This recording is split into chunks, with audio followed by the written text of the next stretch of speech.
මේක ගැන කියලා දෙන්න හේතුව දන්නවද? මේක ගැන කියලා දෙන්න හේතුව මේ වැසිකිළියේ තියෙන තාක්ෂණය. හරිද? මාර තාක්ෂණයක් තියෙන්නේ අපිට හිතා ගන්න බැරි තාක්ෂණයක්. Tecnologia. Tecnologia.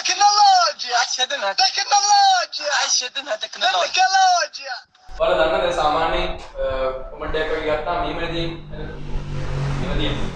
එතකොට එක්ක අපිට මේකේ වාඩිලා පොතක් කියවන්න පුළුවන් නේද? නැත්නම් කෑමක් කන්න පුළුවන්, කාපුව අපිට කරන්න පුළුවන්. මේ වගේ මොනවා හරි වැඩක් කරන්න පුළුවන් මේකේ. හරි.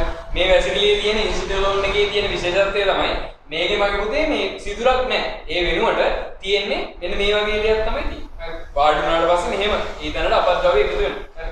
ඊට පස්සේ වාඩිලා ඉවර වෙලා වාඩි තියෙන්නේ නැගිටින්න පස්සේ තියෙනවා එතනම ස්ටාර්ට් කියලා බටන් එකක්. හරි. ස්ටාර්ට් කියන බටන් එක බවුවට පස්සේ මේ විදිහට තියෙන වැසිකිළියේ සිදුර මේක මෙහෙම ඇරෙනවා. හරිද? ඒ අපද්‍රව්‍ය ටික යට තියෙන ගිනි උඳුනකට වැටෙනවා. හරිද? සෙල්සියස් අංශක 400ක් වගේ 400කට වැඩි උෂ්ණත්වයක් තියෙන ගිනි උඳුනකට වැටෙනවා. හරිද? මේ අපද්‍රව්‍ය ටික ගිනි උඳුනට වැටුණාට පස්සේ අපද්‍රව්‍ය ටික පිච්චිලා යනවා. හරිද? නිකන් පත්තරයක් ගින්දරට දාපුවාම අළු වෙලා යන්නේ. ඒ වගේ ඒ අපද්‍රව්‍ය ටික අළු වෙලා යනවා. හරිද? මේකේ තියෙන වාසිය මොකක්ද දන්නවද? මේකේ තියෙන වාසිය තමයි මගේ පුතාලා බටෝන වෙන්නේ අපිට. හරිද? බටෝන වෙන්නේ නැහැ. ඒ වගේම අර වැසිකිලි පද්ධතිය අපවහන පද්ධතියක් අපිට ඕන වෙන්නේ. ඒ වෙනුවට තියෙන්නේ අපද්‍රව්‍ය ටික අලු බවට පත්වලා යනවා. හරිද? මේකේ අනිත් දේ තමයි මගේ පුතේ ජලයේ නාස්තියක් සිද්ධ වෙන්නේ. හරිද? දැන් එතකොට මම මේක ගැන කිව්වහම ඔයාලට තියෙන වැඩි ප්‍රශ්න.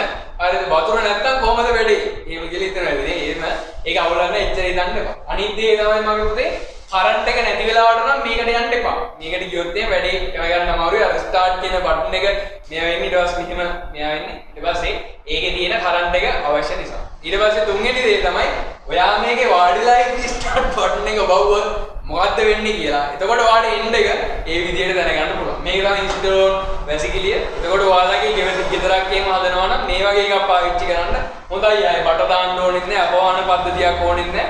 ඒ වෙනුවට තියෙන්නේ ආයේ කෙලින්ම ජලය පාවිච්චි කරන්නේ නැතුව ඒ විදිහට වැසිකිළියක් පාවිච්චි කරන්න